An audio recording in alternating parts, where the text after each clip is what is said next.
Big and bold is what they're calling it. The Escalade IQ EV is here in New York, the big reveal.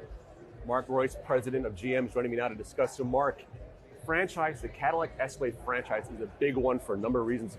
What are some of the key sort of features you need to kind of hit with this car, sort of make that mark?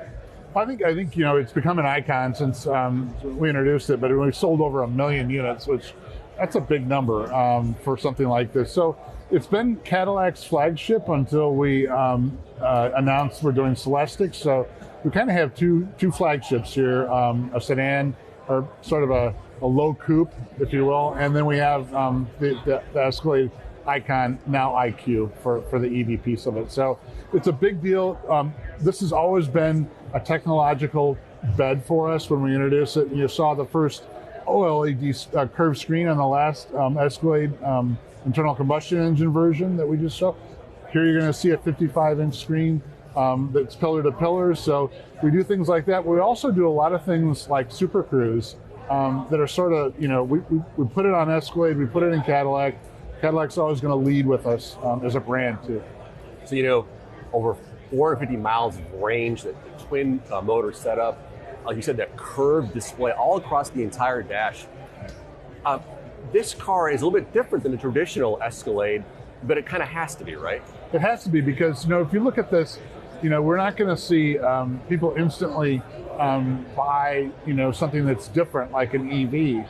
And so this is plus business for us. We have a lot of demand for an Escalade or an SUV that is luxury, that it's an EV. We know that. So the demand is here. We're going to be first in, again, with Escalade and the EV. That's important for us to be first. And so it is, but it's different than an ICE vehicle. So, we're going to do both. And here in New York, you see black Escalades all over the place. Everywhere, yeah. Everywhere on a fleet basis. And, that's big business for us, but it's also huge business for our fleet customers, and we love that. As we introduce an electric version of this, there'll be fleets that have zero emissions in mind. So there's going to be a good fleet business here too. So we'll see. I've already seen some Lyric SUVs in the fleet livery business here in New York City, and you mentioned that's going to be a big business for you guys here. So that rollout for the Lyric, you guys took your time with it. You kind of a couple hundred here and there to sort of get that ramp just right. Are we going to see a similar type of ramp with Escalade next year when it comes out? I think it'll be a little bit different. And the reason why I say that is because people forget that as we bring our assembly plants to build, Factory Zero is going to build this Escalade right in Detroit. As we bring those assembly plants online, we're also bringing on for the first time, our cell plants. So in Lordstown, Ohio is being brought on the same time we're bringing these vehicles online. So we're taking this a step at a time. Now that that's fully capacitized, we're going to move it into Spring Hill and start making cells there, and then Lansing, Michigan as well. So Tennessee, Lansing, and Ohio, we bring those on right as we do these vehicles. This will have a different ramp than Lyric did just because we're already starting production of the Silverado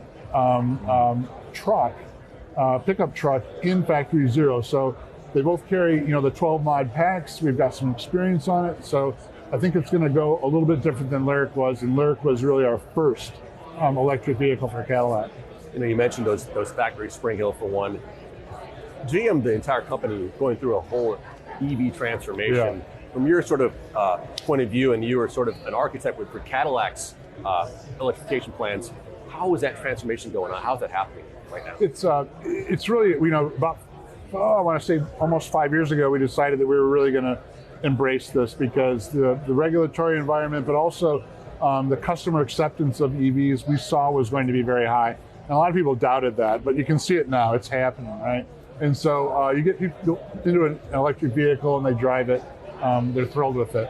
The charging infrastructure is now coming, both from a federal standpoint, but also you see the alliance of the 7 companies installing our charging stations. You see adoption of some of our charging standards that were different than they are now today. So it's all happening. You see oil companies putting electric infrastructure in. So a lot of that's happening. We got to get the range right. We do with 450 here, 312 on the Lyric. Those are big numbers for people. And now they can say, okay, I can really see myself doing this every day and using this as my primary car. So it's going well. Was that 450 number kind of big for current Escalade customers who really, I guess they want that range, huh? Yeah, I mean, if you look at the V, the V Escalade, it's right in the Yeah, they want that, but also they want the power. And this is, if you look at this is around 750 horsepower from a battery electric standpoint. So this is a really fast, fun car, and it's got a lot of range, so it's cool. I drove that Escalade V, and let me tell you, it sounds like unlike anything I've ever driven before. That's right. I want to quickly mention real quick, Mark, while we have you. You mentioned Factory Zero, where this car is going to be made. GM, the big three, in talks with the UAW right now. Are you confident a good deal can kind of come out for both parties here? I think that's, all I can say about that is that we are negotiating in true, trust and form to get an agreement for everybody that works for everybody, and that's in good faith. So quickly pivoting, also one other thing that I think you and I are both fans are is racing. Cadillac almost wrapping its LMDH, the endurance hypercar sort of season here, both in Europe and abroad. Great season so far, podium in Le Mans, I believe. So what's your sort of take on the racing program as an extension of the brand here for Cadillac as it goes in the future? Well, I think, we started racing Cadillacs it's the 20th anniversary of the V Series this year, which is, it makes me feel old. Right, that's right. Yeah. But we raced in what was called the Speed World Challenge, and then we raced ATSs and then CTSs. But those were very important for people to think at that time, 20 years ago, differently about Cadillac. Yeah, because you don't actually think about that, right? No, you don't. So, but I think if you look at the V Series today, particularly the Black Wings, are noticed and commented on as the best sports sedans out there today. That's a big deal, and so that's a lot of hard work from a lot of our people, and it's a lot of recognition from the automotive community. So the power technology story for Cadillac will extend into electric vehicles as well. So look for performance variants of those too, and so that's part of the DNA. So power, it's American brand, it's not a copy, it's American luxury. So it's a reflection of us as a country, and that's a really important part of the DNA of Cadillac. Those hybrid motors, those V8s and those LMDH cars, I hope you guys can preserve that sound as long as possible, but I know the future's coming and EVs are here. Mark, thank you so much. That's pretty cool. Thank you so much for your time. I really appreciate it. Thanks again. Thank you.